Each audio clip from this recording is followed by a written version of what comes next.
Hello everyone, welcome to Kemraj. আশা করি প্রত্যেকে খুব ভালো আছো।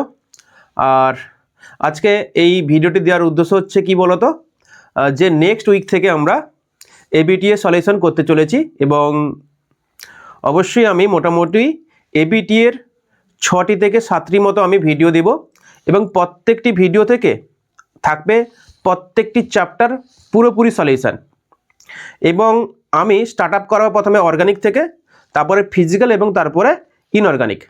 প্রথম যে চ্যাপ্টারটি আমরা শুরু করাবো ওটি হচ্ছে নাইট্রোজেন কন্টেনিং কম্পাউন্ড বা নাইট্রোজেন ঘটিত জৈব যৌগ। তার ঠিক নেক্সট আমরা দিব অ্যালডিহাইড, কিটোন এবং কার্বক্সিলিক অ্যাসিড থেকে।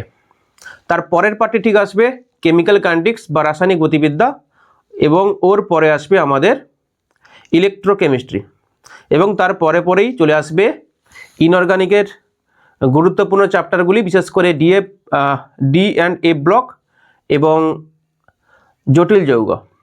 তো যারা এখনও অবধি চ্যানেলে ভিজিট করনি বা চ্যানেলে এখনও অবধি আসনি তারা অতি অবশ্যই আমাদের চ্যানেলে জয়েন করে যাও বিগত ক্লাসগুলোকে কন্টিনিউশন করার জন্য এবং আগাম যে উচ্চ মাধ্যমিক এক্সামে ভালো রেজাল্ট করার জন্য।